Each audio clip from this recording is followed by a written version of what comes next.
Hello दोस्तों, मैं doctor Gita Awasthi नई कहानी के साथ आपसे मुखातिब हूँ। दोस्तों, कभी कभी प्रेम कहानियाँ भी जाने कहाँ कहाँ जुड़ जाती हैं और कभी कल्पना नहीं होती कि उनका अंत कहाँ होगा। एक ऐसी कहानी प्रस्तुत है। कहानी का शीर्षक है छाते के नीचे। आज पूरे 4 साल बीत गए थे नरेश को मुझे छोड़कर गए हुए। कभी कल्पना भी नहीं की थी कि कुछ घंटों के दर्द से, जिसे मैं समझ भी नहीं पाई थी, नरेश इस तरह हमेशा के लिए चले जाएंगे। दिन तो जैसे तैसे कट जाता था, पर रातें भयावनी लगती थीं। शामें सुनसान लगती थीं। बस कुछ समझ में नहीं आता था कि क्या करें। आज का दिन कैसे बीतेगा और कैसे कल का सवेरा आएगा, इसकी कल्पना नहीं कर पाते। बस दिन बिताने का एकमात्र सहारा प्रकृति थी। कल कल करती नदी ऐसी उदास शामों में हमें जीवन जीने का संदेश देती थी। सामने पहाड़ पर खड़े हुए पेड़ शाश्वत सत्य को उजागर करते थे कि हम सभी को एक दिन सूख कर टूट जाना है। पर आज तो हवा के साथ झूम लें। ऐसी एक शाम को पीयूष आया था। उसके साथ उसका एक दोस्त भी था।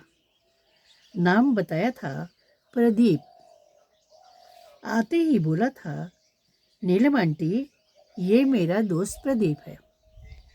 यहाँ के कॉन्वेंट स्कूल में टीचर बन के आया है। इसके रहने की समस्या सामने है। मैं तो इससे कहता हूँ कि मेरे साथ रह जाए, लेकिन ये सोचता है कि मम्मी पापा को परेशानी होगी। आंटी, इसे समझाइए ना कि ये हमारे साथ रहे। मम्मी पापा भी चाहते हैं कि ये उनके सामने रहे, पर ये मानता ही नहीं। उसी समय पीयूष का फोन आ गया था और वो कमरे के बाहर चला गया था। अचानक प्रदीप बोला था, आंटी, आप मुझे समझाएंगे? इसके पहले ही मैं ये बता दूं कि मैं एक प्रैक्टिकल इंसान हूँ। पता नहीं मुझे कब तक यहाँ रहना पड़ेगा। अब ऐसे में मैं उनके साथ रहने को यदि मान भी जाऊं, तो सोचिए कि उन पर कितना आर्थिक, शारीरिक वो अन्य बोझ बढ़ जाएंगे। मैं कुछ करना चाहूँगा तो वे करने नहीं देंगे। बचपन से मैं उन्हें जानता हूँ।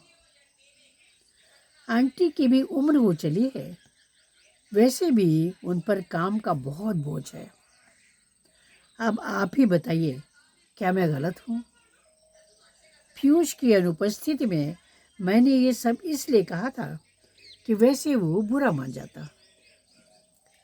वो मेरा भाई जैसा दोस्त है, पर उसका प्रस्ताव मेरा मन स्वीकार नहीं कर पा रहा है। अचानक पीयूष अंदर आ गया था और बोला था, मैंने कुछ कुछ शब्द सुने हैं। मैं तुम्हारी भावनाओं की कद्र करता हूँ। मेरा भी एक प्रस्ताव है, ऐसा कि सांप भी मर जाए और लाठी भी न टूटे। उसने मेरी तरफ देखकर कहा था, आंटी, एक रिक्वेस्ट है। मैं आपसे एक रिक्वेस्ट इसलिए करता हूँ कि आपके पास 7 कमरे हैं, वो भी अलग थलग। उनका जाने का रास्ता भी पीछे से अलग किया जा सकता है। अगर आप चाहें तो एक कमरा प्रदीप को दे सकती हैं। कुक आपने लगा रखा है, इसका खाना भी बना देगी। झाड़ू पोछा करने वाली इसका कमरा भी साफ कर देगी। इसे जो ठीक लगे आपको दे देगा। आपसे मेरी रिक्वेस्ट है, इसे मान लीजिए। इस व्यवस्था से मम्मी पापा की नज़र में भी रहेगा ये, और मेरे ख्याल से इस प्रस्ताव से उसे भी कोई आपत्ति नहीं होनी चाहिए। क्यों? कहकर उसने प्रदीप की तरफ देखा था। प्रदीप ने मुस्कुराकर हाँ कह दिया था। साथ में ये भी कहा था, यदि आंटी की हाँ शामिल हो तो। सभी हंस पड़े थे, साथ में मैं भी। मैंने कहा था कि ठीक है, करके देख लेते हैं, असुविधा होगी तो बता दूंगी। सभी ने सिर हिला दिया था। थोड़ी देर बाद चाय पीकर वे लोग चले गए थे। मैंने केतकी को रसोई में आवाज दी थी। उसके आने पर मैंने सब कुछ बताया था। उसने हंसकर कहा था, चलिए अच्छा है, इसी बहाने आप भी ढंग से पूरा खाना खाएंगी। वैसे तो कभी खिचड़ी तो कभी दलिया चलता रहता है।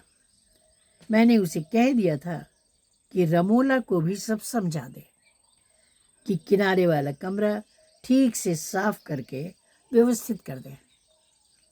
रमोला ने सवेरे आकर पूछा था कि पर्दे कहाँ रखे हैं, उस कमरे में लगा दूं।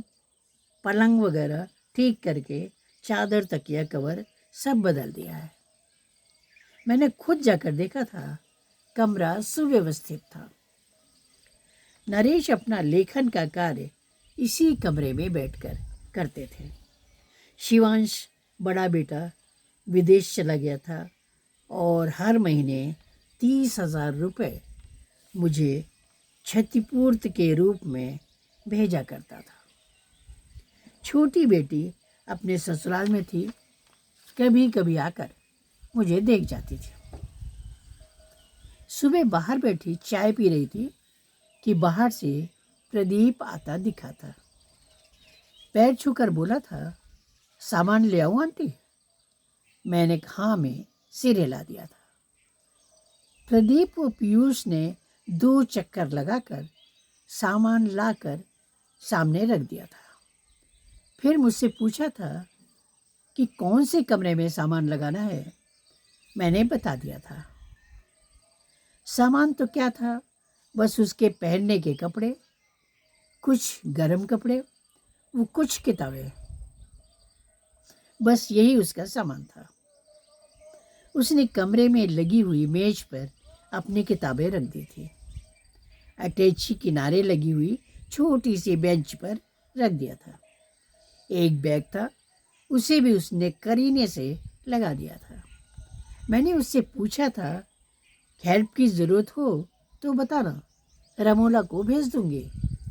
उसने सिर हिलाकर ना कह दिया था। शाम को पानी बरस गया था तो मैंने रमोला से कहकर एक कंबल उसके बिस्तर पर और रखवा दिया था। मुझे पीजी रखने का कोई तजुर्बा नहीं था, इसलिए बार बार सोच रही थी कि कोई कमी तो नहीं रह गई। मुझे याद आया था कि सुबह उसे टूथपेस्ट, साबुन वगैरह की ज़रूरत होगी। पता नहीं उसके पास है या नहीं। मैंने साबुन, तौलिया व टूथपेस्ट तथा ब्रश रखवा दिया था। रात का खाना थोड़ा सा स्पेशल था रोज के मुकाबले में। खाते समय उसने कहा था कि मेरी वजह से कुछ भी खास मत बनवाइएगा, जो रोज बनता है वही खाऊंगा। उसने ये भी कहा था कि अगर मुझे आपत्ति न हो तो रात का खाना वो मेरे साथ खाना ही पसंद करेगा। मैंने सहर्ष अनुमति दे दी थी। सुबह उसको जल्दी जल्दी होती थी, अतः ऊपर मेज पर खाना लगा दिया जाता था। वो सुविधानुसार लंच ले लेता था। वो अपने कमरे में कभी भी ताला बंद नहीं करता था और मैं दोपहर को रोज जाकर उसके बिस्तर की चादर की सलवटें ठीक कर देती थी। ऐसा लगता था कि जैसे मेरे बड़े बेटे का बचपन मैं दोबारा जी रही हूँ। बेटे ने तो विदेश को ही घर मान लिया था। जमाना गुजर गया था, उसे घर की याद नहीं आती थी। नरेश के न रहने पर 15 दिन की छुट्टी लेकर आया था। 13वीं करके चला गया था। कभी कभी फ़ोन करता रहता था। अगले दिन उसका फ़ोन आया था तो मैंने बता दिया था कि मैंने पेइंग गेस्ट रख लिया है। उसने कहा था कि वैसे तो अच्छा ही है, कोई साथ रहने वाला आ गया, पर ध्यान रखना कई लोग बहुत चालाक होते हैं। मैंने शिवांश से कई बार शादी के लिए भी कहा था, पर वो टाल देता था। बेटी दीपिका कहती थी कि विदेश में कहीं शादी कर ली होगी, बताता नहीं है। आप चिंता क्यों करती हो? मैं भी मन को समझा लेती थी कि बस आराम से घर बसा कर रहे, मुझे कौन सी सेवा करवानी है। प्रदीप धीरे धीरे हमारे घर में रहने का हैबिचुअल होता जा रहा था। रात खाना खाने भी वो वक्त पर ठीक 8 बजे आ जाता था।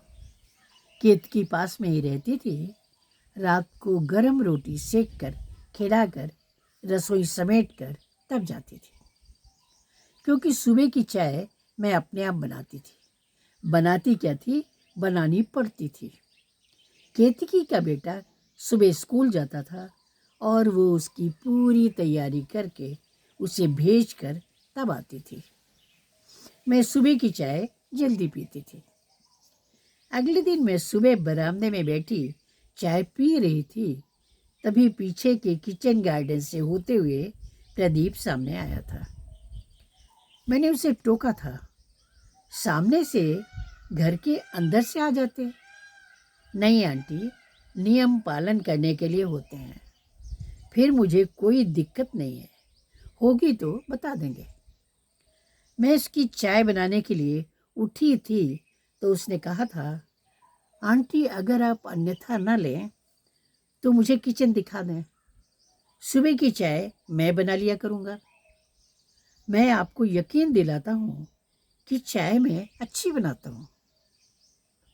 मैंने मुस्कुराकर हाँ कह दिया था। वो उसे किचन दिखाने चल दी थी।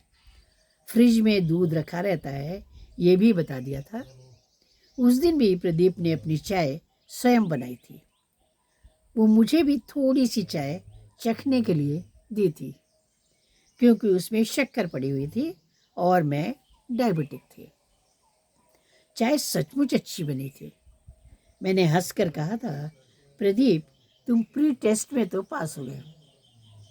उसने भी हंसकर कहा था, आंटी मेंस में भी पास हो जाऊंगा। उसने भी हंसकर कहा था, आंटी मेंस में भी पास हो जाऊंगा। प्रदीप को सुबह जल्दी रहती थी, इसलिए वो चाय पीकर जल्दी ही ऊपर अपने कमरे में चला गया था। वो अपना लेसन वगैरह तैयार करता था। वो खुद भी तैयार होता था, पर शाम को वो रिलैक्स मूड में रहता था। खाना खाने आता था तो थोड़ी देर तक मेरे पास बैठता था। प्रदीप शाम को डिनर के लिए आया था तो मेरा चेहरा थोड़ा उतरा हुआ सा था। शाम को मुझे सिर दर्द हो गया था। यूं भी केतकी दोपहर को वो रात को अपने घर जाती थी। रमोला सुबह आकर दोपहर ढलते ढलते घर वापस चली जाती थी। बीच के समय में या वैसे भी जब भी सूनापन महसूस करती थी तो वो बाजार के बगीचे में बैठकर चिड़िया की आवाज़ें सुनती रहती थी। मेरा मन कहता था कि वो उनसे सवाल जवाब करें, कितना प्यारा बोलती हैं चिड़िया। पहाड़ों का मौसम उसे वैसे भी प्यारा लगता है। सुबह शाम हल्की ठंड, दोपहर को गर्म धूप और रात को ठंड। चारों तरफ पहाड़, उन पर खड़े बड़े बड़े पेड़, बादल अपना अनुपम रंग वो सौंदर्य बिखेरते हुए, चांद हमेशा मुस्कुराने वाला और तारे आंख मिचोली खेलते हुए लगते थे।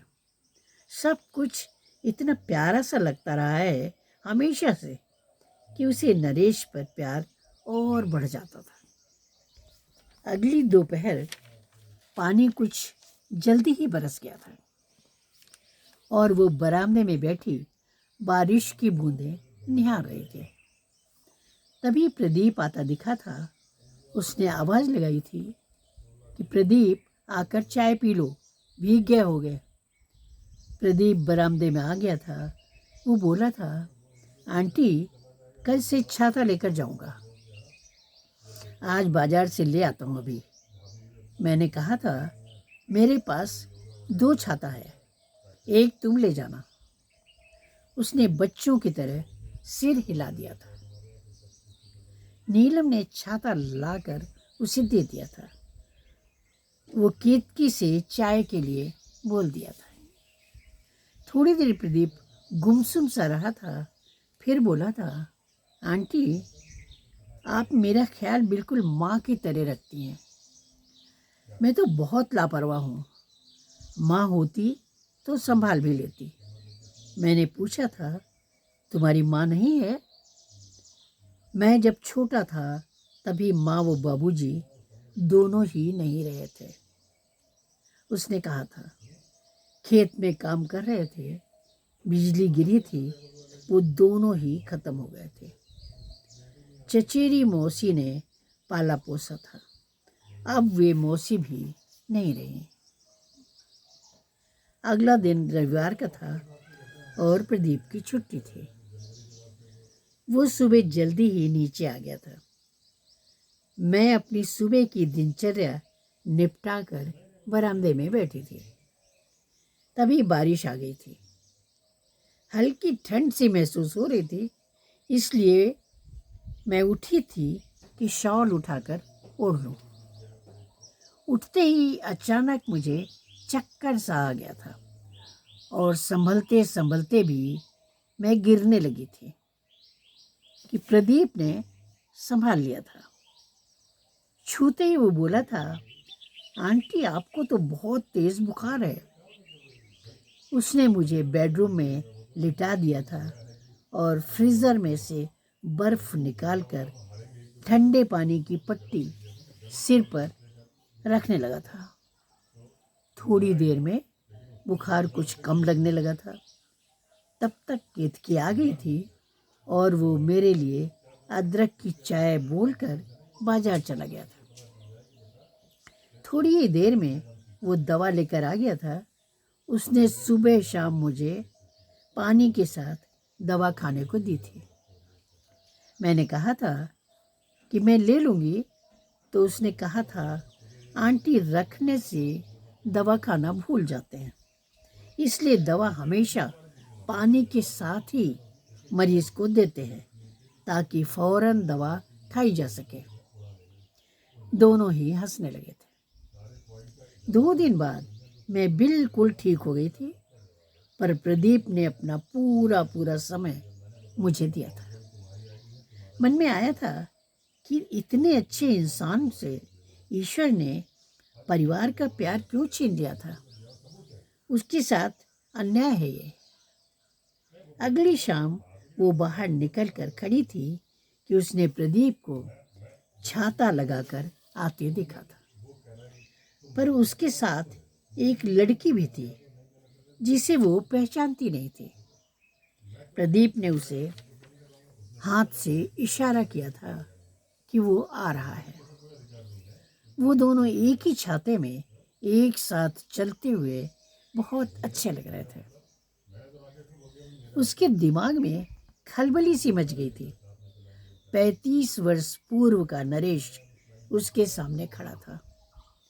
वो बाजार से कुछ दवाएं लाने गई थी। अचानक पानी आ गया था और वो बरामदे में खड़ी बारिश रुकने का इंतजार कर रही थी। तभी अचानक नरेश सामने से निकला था और बोला था, आप परेशान दिख रही हैं, आपको कहाँ जाना है? चलिए मैं छाते में आपको छोड़ देता हूँ। उसने संकोच में मना किया था, तो उसने कहा था कि बारिश का भरोसा नहीं है, और फिर हंसते हुए बोला था, मेरा भरोसा आप कर सकती हैं। उस दिन नरेश के साथ एक ही छाते में साथ साथ चलने के वे क्षण वो आज भी नहीं भूल पाई। बस स्टॉप पर पहुंचकर दोनों ने टेलीफोन नंबर एक्सचेंज कर लिए थे। कारण था नरेश एक प्रतिष्ठित पेपर का ख्याति लब्ध पत्रकार था और वो एक अच्छी लेखिका थी। भाग्य ने साथ दिया था और मम्मी पापा ने उनके बढ़ते हुए प्यार को समर्थन दिया था। उन क्षणों को हमेशा साथ रहने के पलों में बदल दिया था। उन्हें बेटी के चेहरे की खुशी में उसके भविष्य की खुशी दिखी थी। नरेश की माँ ने भी कोई ऐतराज नहीं किया था। नरेश बाद में मजाक करता रहता था, छाते में जगह क्या दे दी, तुम तो जिंदगी में ही जगह बना बैठी। नरेश के साथ मैं इस घर में आ गई थी। सासू माँ कुछ साल तक साथ रही थी, फिर हमें छोड़कर देवलोक चली गई थी। इधर मम्मी पापा भी बस कुछ साल तक ही साथ निभा पाए थे। इतनी खूबसूरत पहाड़ों के बीच में बसी इस बस्ती में नरेश के साथ ये घर स्वर्ग जैसा लगता था। नरेश के छोड़कर जाने के बाद मेरा पूरा ध्यान बच्चों पर केंद्रित हो गया था, लेकिन बच्चों के साथ रहना मेरे नसीब में नहीं था। बेटी तो पराए घर की होती ही है, पर बेटा भी विदेश में शायद किसी के साथ घर बसा चुका था। एक छाते के नीचे बारिश बिताने से शुरू होकर ये जिंदगी इस स्वर्ग जैसे खूबसूरत घर तक आ गई थी और अब इस घर में बसी हैं वो प्यारी प्यारी यादें जिनमें दर्द बसा है, जो आंसुओं के साथ बहता रहता है। उसकी सोच की कड़ी टूट गई थी प्रदीप की आवाज़ से। आंटी, आप यही सोच रही हैं ना कि वो लड़की कौन है और मेरे साथ कैसे थी? मैं आपको बताने वाला ही था। हम जल्दी ही शादी करने वाले हैं। दीपक का नाम है उसका। वो मेरे ही स्कूल में टीचर है और यहीं की रहने वाली है।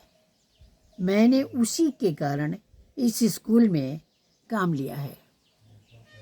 वैसे तो हम कोर्ट मैरिज करने वाले हैं, पर मैं चाहता हूँ कि आप हमारी शादी अपने हाथों से इसी घर से करें। मैं आप में अपनी माँ को देखता हूँ। अगर आप शादी करवाएंगी तो मुझे अपार खुशी होगी। मैंने आपके बारे में दीपिका को भी बताया है। हाँ बेटे हाँ, ज़रूर करवाऊंगी शादी। मेरा सपना भी पूरा हो जाएगा। मेरा एक सपना छाते में साथ चलने के साथ शुरू हुआ था। तुम्हें देखकर मैं भी उसकी यादों में खो गई थी। तुम वो दीपिका छाते में मुझे बिल्कुल हमारे जैसे ही लगे थे। प्रदीप मेरे गले से लग गया था। मुझे टूथब्रश से लेकर खाने तक का ध्यान रखने वाली माँ मिल गई है। तभी तो अब यार को भी भूल गया है। पीयूष की आवाज़ आई थी। प्रदीप ने पीयूष को एक हाथ से समेटते हुए कहा था, तेरे कारण ही तो ये माँ मिली है और दीपिका भी मिल रही है। मैंने ही तो मिलवाया था तुझे, कहकर पीयूष हंस पड़ा था और उसके साथ साथ सभी हंसने लगे थे। नमस्कार।